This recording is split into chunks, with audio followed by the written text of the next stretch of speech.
Okay, so I have spent 2 weeks off of all social media, with the exception of 10 minutes if I make it there at 10 o'clock every single night. Um, the biggest thing I noticed and that I want to have a conversation with you about today is that I thought 10 minutes wouldn't be enough to go through and consume all of the content that I felt like I needed to consume every day. But it turns out a lot of it is garbage. A lot of it is either AI slop or influencer ads. And so I was talking to my husband saying, I can't believe I used to think all of this was important. I can't believe that I used to go through and compulsory save things, thinking that I would come back and use them. And he goes, it's actually super crazy. He was like, we pay all the premium subscriptions so that we don't get ads on any of our streams. We don't want to be interrupted by ads. And he was like, but I've been sitting here on my phone, basically consuming ads, not even looking at the content that I pay premium subscription for with zero ads. And he was like, we've just moved ads to our hands instead of having them interrupt the content that we're not even paying attention to anyways. And so I was like, what an interesting and fascinating concept. And I wanted to have that conversation with you. Yeah, I'd love to talk about this. I'm teaching a course on sponsored content. So this is a great conversation to have about what are we watching? Yeah. And first off, I'm proud of you. That's great. I mean, spending 2 weeks off social media, how's that feel? That's got to feel pretty good, right? Like For a getting that long nice time. disconnect. Yeah, well, I didn't know I was Ricky Bobby. I didn't know what to do with my hands. Yeah. What do I do with them? Yeah. So used to holding this device, and now all of a sudden it's like, now I have to touch things? What is this, grass? Should I touch Right. this? Well, I mean, a couple weekends ago, I was like, I'm not scrolling. I don't know what to do. And I was like, oh my gosh, I could go mow the lawn. Like that's what I could. You actually freed up time to do just things. Yeah. I can't believe, um, yeah, but no, it's been awesome. Like, and I feel the zoom out allows you to see the weeds that you're stuck in, um, which is Yeah, we normalize the content. Like we talked about this. Like I was getting like really deep in the doom scroll hole, and like I realized like it was becoming a little too apparent in front of my children. So I was like, oh, you know what? Like, and there's a study that's out there that like says that when you look at your screen, it's about 7 seconds. That's how much time you lose attached to the world around you, like about 7 seconds, which seems little, but it's actually a lot. You're technically, for 7 whole seconds, you're disconnected. It's just like how accidents happen. 7 seconds, you could like die in a car. But those 7 seconds to a child are a long time. So it's like you try to stay off the device and you could really like start realizing how much you don't need to be on it. Now, I know you're using a tool that's helping you, which is really amazing. As you know, like I'm paid to actually look at this stuff. So I have to like, I have to, it's a lot more like self-control than it is tool-based, but like, I'm very jealous and proud of like knowing that you were able to do that. used to be you. I said the same thing that you said because I'm a social media person. That's my job. Yeah, And you have to see this. do you know I use a tool to schedule all my posts out? I can see the comments through the scheduler, so it's a third party. I don't have to go in the platform where I get distracted and then forget why I'm even in there and that I'm scrolling about like, dog toys or whatever. But then also the news app.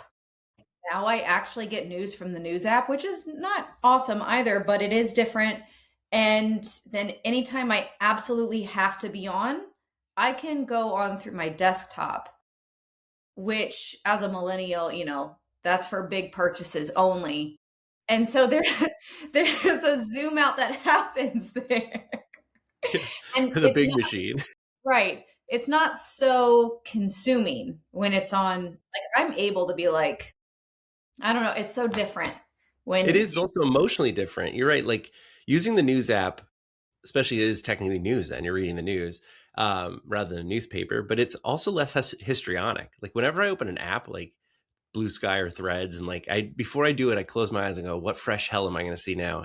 Like, because it's the way people interpret the news is obviously they're doing their own interpretations, but I guess this will lead us to what we're talking about. It's compelling. It feels like we agree with that. And the way they say it makes my heart race in a way that just reading the news where I'm allowed to do the adjustment on it is like a little different. So you're right. Like that, it's probably far healthier to be reading the news from a news perspective than even if the news is like whatever, but like it's probably much healthier that way. So that's really great. Like that is cool. And yes, yeah, but the other thing too is like you and I both have enough long-term experience in the field.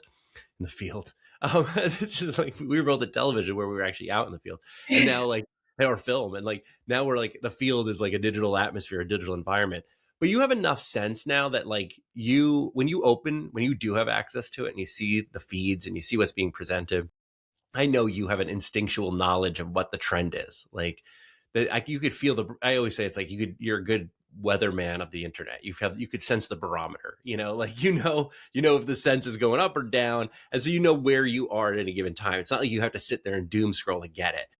It's so you're a professional. So it is it is good. Yeah. We're professionals. That's the difference between what we do and like people who don't have long-term experience in this. Like it is like you could become an expert of this just by use, but it is something that of a in-depth knowledge that you have like that I don't even have in terms of analytics, metrics, knowledge of posting, where I'm much more like content aware. So it's a lot more. It's these skills are not easy to attain, but I do imagine like the mental health of like avoidance or refusal is like super super helpful. I think part of the mental healthiness is I'm not looking at essentially ads all day telling me you're it always felt like, you're not enough, not to get too deep down Mm, a mental hole, right? But that's how you sell things.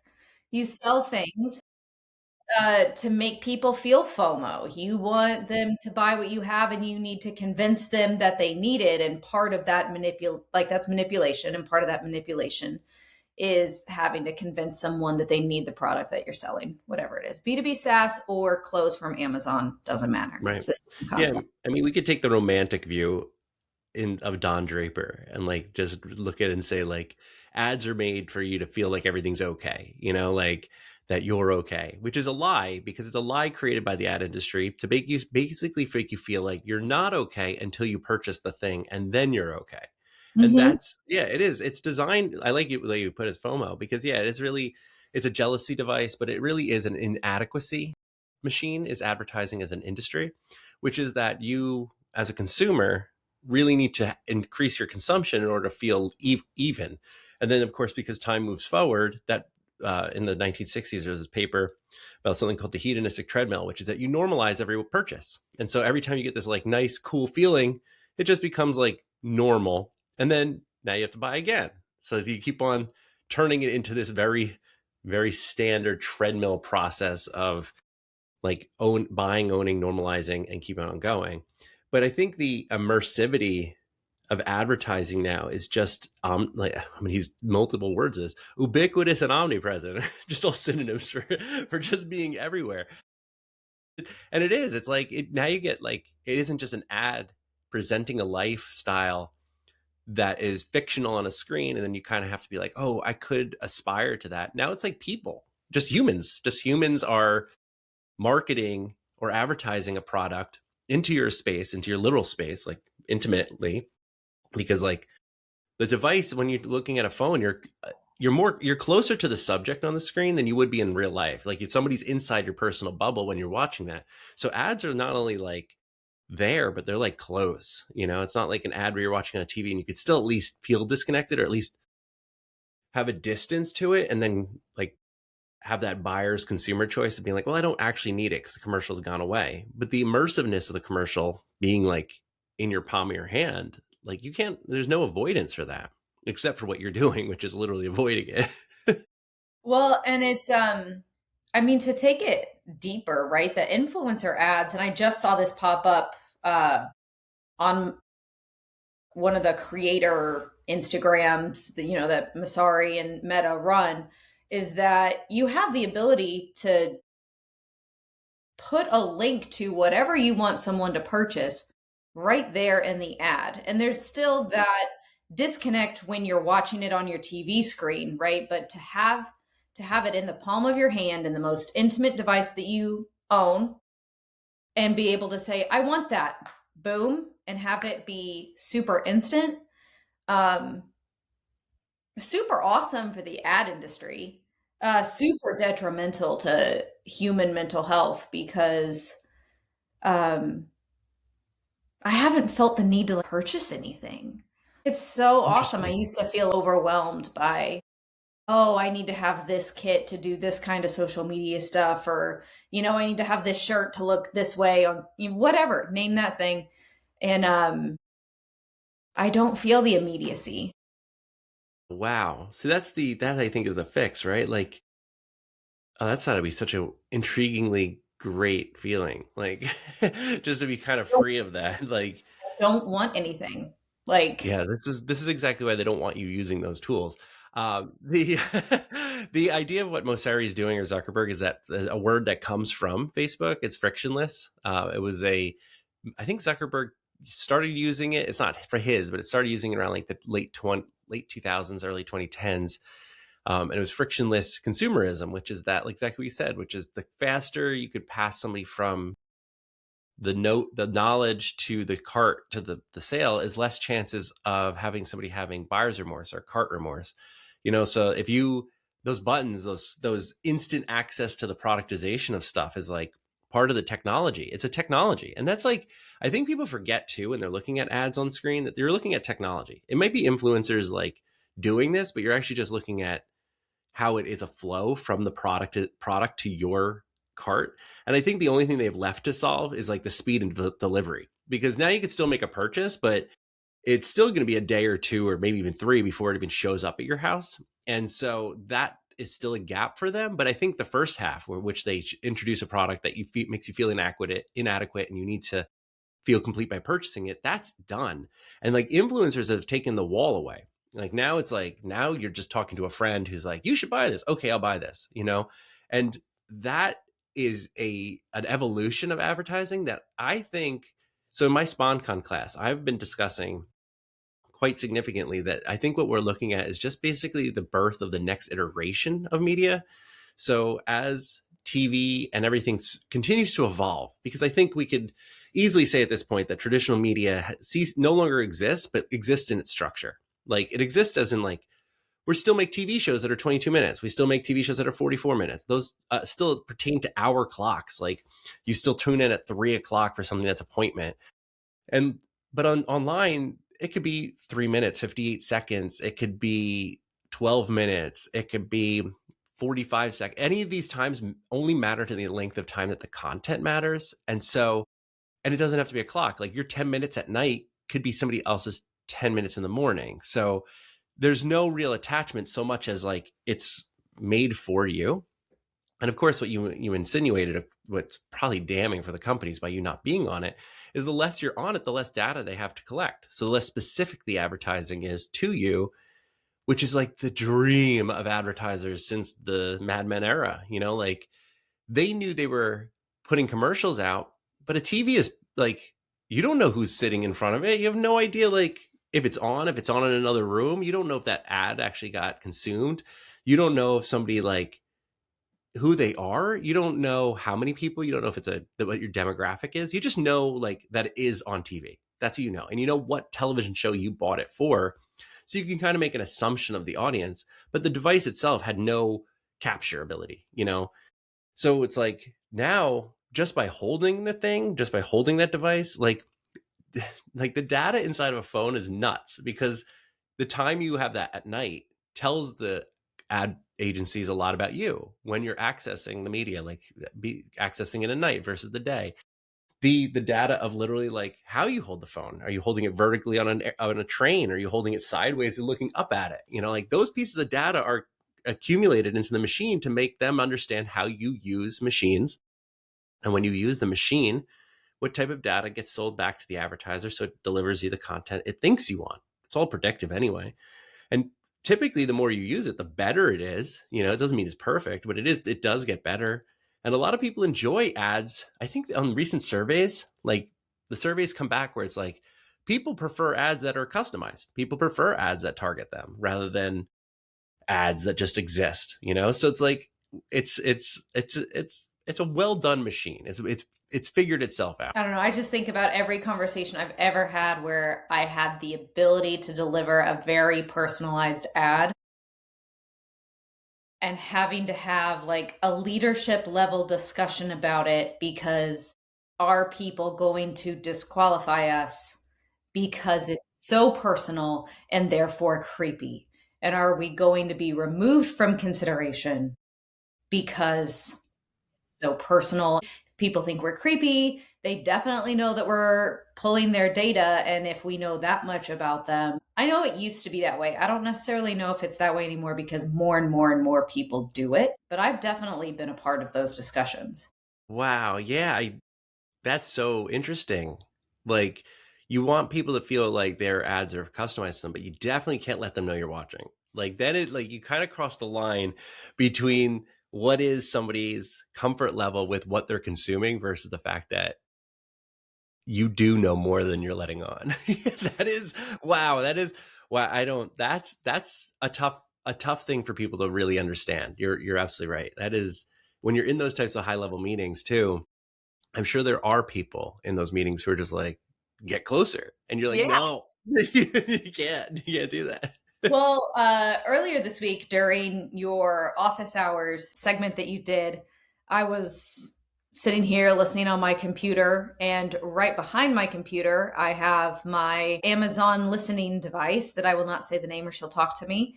And as you were talking, that little light was spinning, and I was like, oh no, she definitely hears What did I say all. that activated it? I have no idea, but she was Interesting. saying the entire thing. I went and unplugged it. I was like, this is making me uncomfortable. Well, I mean, that's something that I mean when we worked together at the last institution, like we there was one in the office, one in the lab, and like I would talk to it often just to ask a question, like here and there, like having it basically a roboticized AI agent.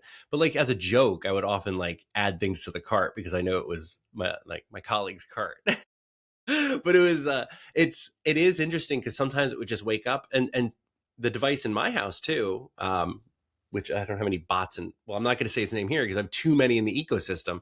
Um, they often turn on for no reason whatsoever and just talk, say, "Oh, I don't know what you're doing." I'm like, oh, I forget that there's a live microphone in this room, and like, so there's this whole entire thing, this discourse. Before we get into like the content itself, there is this discourse of how much data is being acquired at a given time, and it's to make it clear here that you are not being recorded all the time, but you are being recorded on the bookends of the ask. So if you ask it, it actually is recording. There's a buffer recording happening at all times.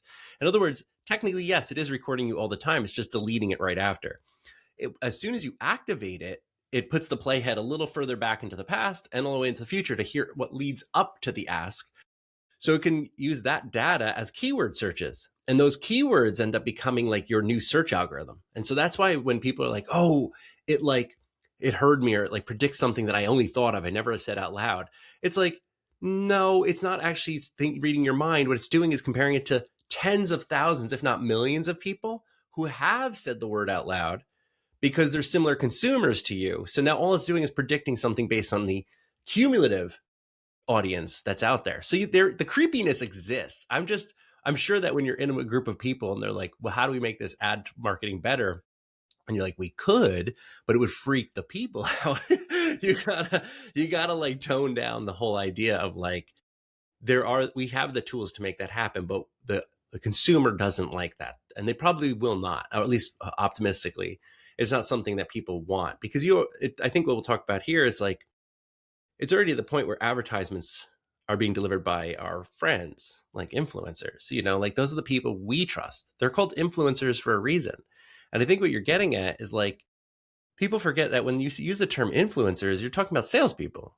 That's it. Like, why are they called influencers? It's because they influence your purchases. That's what they're doing. They're not influential so much as they're influencing. So Yeah. that's a good media literacy. trick that you have to like remind people, which is like, it's a cool nickname for people, but they are salespeople. They are.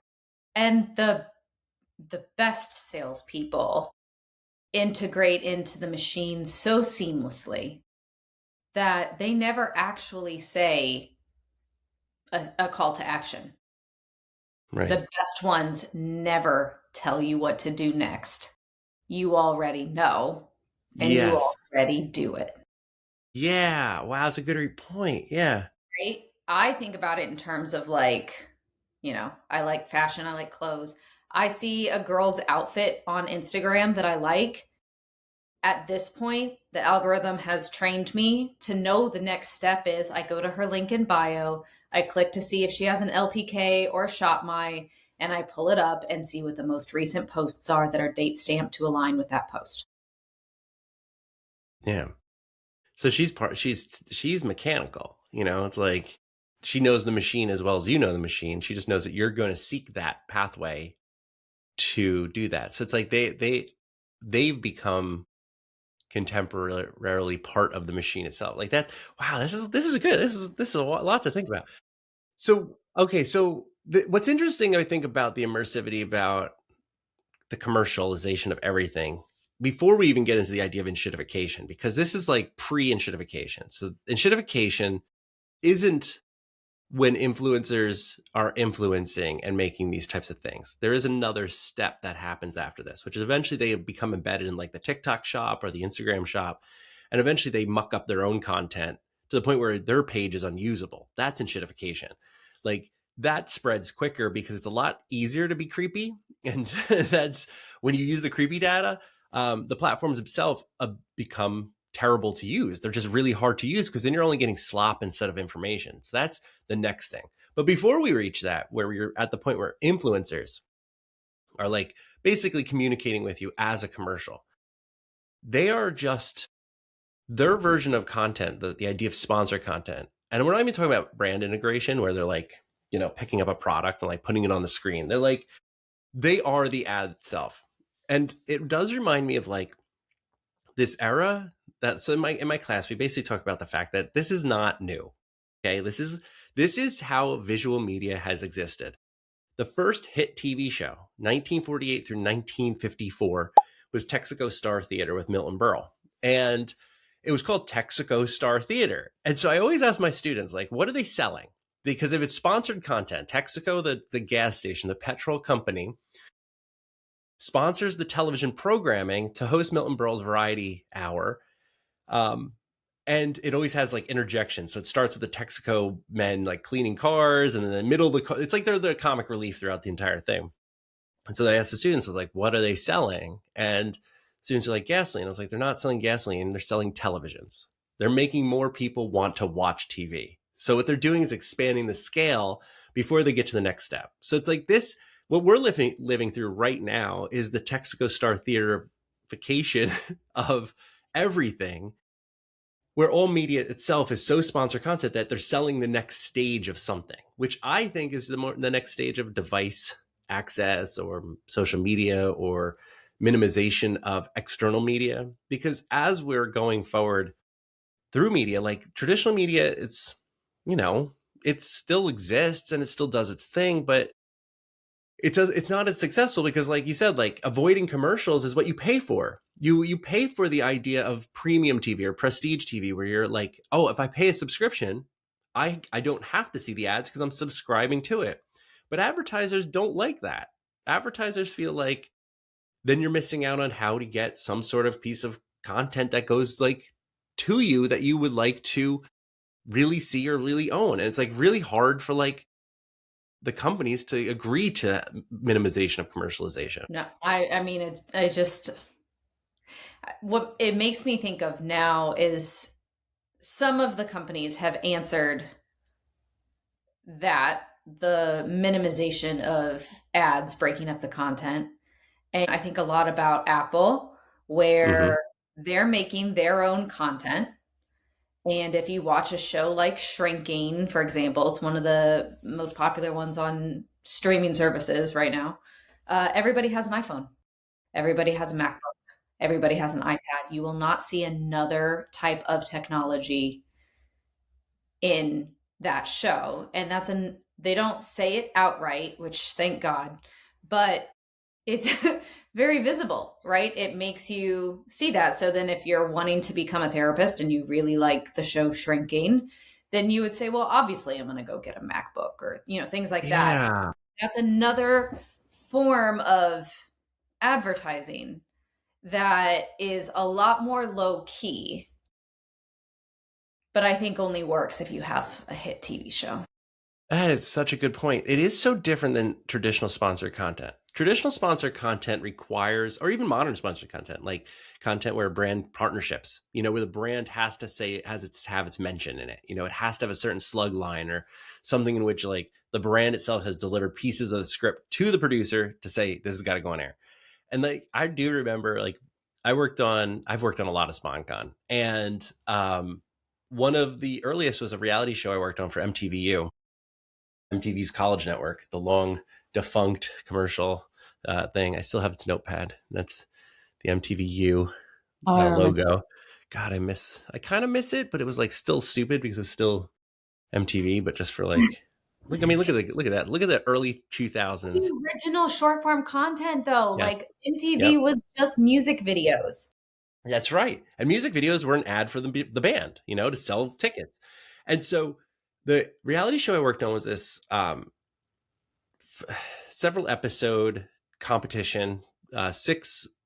3 college couples go to 6 different schools and can only keep in contact via text message. Okay. Now today that's like, oh, that seems easy. That nobody likes to talk on the phone anyway. But at the time that was like really difficult, like in 2005, early 2006, where like texting was like annoying as shit. You see, that's kind of the phone people had at the time, so it was like T9 typing or like tap typing. Like, so LOL was 555-666-555, so it was, you had to like type these things out. And so it was annoying. Let's put it that way. But there was these funny lines because the show is sponsored by Yahoo. And I'm well past my NDA at this point, so I can talk about it. And they gave us like lines because I think it was only Yahoo products that were allowed to be used. I can only use Yahoo Mail or Yahoo Messenger. I think Yahoo had its own messenger. But to squeeze those lines in for like these normal kids, they were college kids. I'm like, oh, I'm going to text my girlfriend. I was like, wait, can you say that again? But can you say, I'm going to text my girlfriend on my Yahoo Messenger? And they're just like, I would never say that out loud. It's like, we were saying it out loud for this show. So the inauthenticity of that really threw the plot off. It really throws off like what we're trying to do and sell. And I don't think that increases sales. But if you show the product as frictionless and you don't think about it and you don't know it, but you do know the mood of it, it just becomes the ad itself. Like the content is infused and it's literally down to its pixels as an advertisement. And that is much more digestible for the audience. Did you ever watch 30 Rock? Oh, of course. Yeah. I've seen that show probably 50, 60 times all the way through. Like that's what got me through college, right? Loved that show. But there's that scene where Jack Donaghy is explaining vertical integration. On baseball quiz shows, terrorism in media is vertical integration. What's vertical integration? Imagine that your favorite corn chip manufacturer also owned the #1 diarrhea medication. That'd be great, because then they could put a little sample of the medicine in each bag. Keep thinking. Except then they might be tempted to make the corn chips give you vertical integration. Wow, that should not be allowed to happen. But it's my job to make sure that it does happen. But it's there was that one. Maybe I don't know. Maybe you could use the clip for this without copyright problems. I don't know. When they're like, "Oh, Liz Lemon's like, oh, we would never do that." She's like, "Oh, this new Snapple lemon tea is just so good." I'm sorry, you're saying you want us to use the show to sell stuff? Look, I know how this sounds. No, come on, Jack, we're not doing that. We're not compromising the integrity of the show to sell. Wow, this is Diet Snapple? I know, it tastes just like regular Snapple, doesn't it? You should try pomegranate. It's amazing. I only date guys who drink Snapple. Look, we all love Snapple. Lord knows I do, but focus here. And then they turn to the camera blatantly. Like, can I have my money now? These Verizon wireless phones are just so popular, I accidentally grabbed one belonging to an acquaintance. Well, sure, because that Verizon wireless service is just unbeatable. I mean, if I saw a phone like that on TV, I would be like, where is my nearest retailer so I can get one? Can we have our money now? I love people pointing out the fourth wall as sponsored content, because when you do integrated advertising a la Truman Show, like it feels too forced, or feels like unnatural, because people just don't think about brands. They know they're there. They're very brand loyal. Gen Z and millennials in particular, extremely brand loyal. They are more silent about their brands. They don't wear them as much. They just like them. So it's like, nobody's going to walk around and just be like, and talk about and say it. That's why CPG comes in, like consumer packaged goods, like the American idea of like, what does a good product look like? And like, that's now how you integrate even better. Brands like Drunk Elephant and Glow Recipe are like beautiful, beautiful containers. But that's this way influencers can keep them in the background and they're recognizable. You don't have to say the brand. You just know that it's there because they're so uniquely branded that people can see it. And so that's the type of branding that young people really like to incorporate or like understand, because then they say, oh, is that something that I could not only use or buy, but it's something I could leave in the background. And I made a joke with my students, because it's expensive. I think like Drunk Elephant's like $80 or something. Like, it's like for like a small bit of like cream. What? Well, and if you go and you talk to the people at Sephora, they will tell you it's overpriced.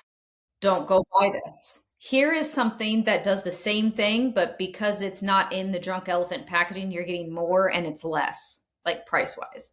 So I've asked my students that. Yeah. The same question of like, so then why don't you buy the dupe and put it in the Drunk Elephant container, So, and they're like, ew. I was like, but it's the same. You just told me it was the same thing. But again, that's about the authenticity of advertising, because I think the big shift happened in an era what's known as like cinematic advertising. And cinematic advertising was really like launched in 1984 by like Apple. It was around long before, probably in the mid 1960s it started. 1971 or two is the Coca-Cola Hillside commercial, which was like all those hippies on the hillside singing, which what? Mad Men. Isn't Don't that the spoil one? it. What are you doing? Well, that doesn't, you don't know. That's one of the best hidden parts of Mad Men in the whole series. It's like, that's like why Mad Men's like a prereq to me for my classes. But then again, like people have had like a decade. All right, it is a decade. You could have watched the show, and you should watch the show. 1984 introduces that, and then finally by the late 90s, like the atomization, also the introduction of the male market, like into cosmetics or like looks, like that was a new thing in the 1990s, and so now it was like too distant. It was harder for brands to like just advertise directly.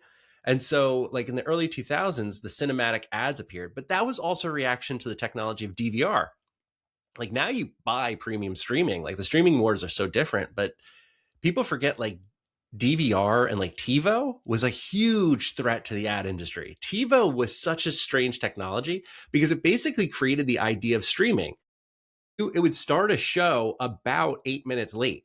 And so what it would do is it would buffer out the commercials. So you would just watch the show without the commercials because it basically just edited it, Advertisers like freaking out. They actually like went into a lot of lawsuits about it, like blocking it, which is the same sort of precedent that Elon Musk kind of leaned on when advertisers were backing out of X, because he was just like, well, I'll just sue you. That type of thing is so interesting, that to give you a realization that advertising is just part and parcel of programming. And at the beginning of this, you mentioned that like you don't want the interruptions of your content, but I argue that like the content is the commercial. Your show is the interruption. So Well, it's like that's what? The Super Bowl, right? Oh, if right. your team isn't playing, you used to watch for the commercials. Right. I would say maybe you don't anymore, but that you watched for the interruption. That was the whole deal. Yeah, and now you don't really even have to, because now they distribute all the commercials on YouTube beforehand, which I don't personally like. I like that the people would watch it because that was kind of like the appointment of the Super Bowl. In fact, this year's Super Bowl was, I think, the third most watched, but the first most watched halftime show. But to make the show the most watched TV show of the year is because of the commercials. We forget that it is a TV show. Sure, you're watching the biggest sports event, but it is a commercials program. And now when like, what I do like about influencer content that really gets it, that like truly gets the content, I really like the idea that the brand itself like kind of inhabits the influencer's life. Like they get it. And when they get it, you no longer have to feel like you're watching inauthentic media. You could feel like you're watching somebody who's naturally selling you a product without making you feel like shit, which is what commercials used to do. Now you're just like, oh, I could do enhancements on my life rather than feel like shit and complete my life.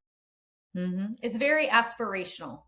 The influencer success is entirely based on aspirational. I want my life to feel like this person's looks.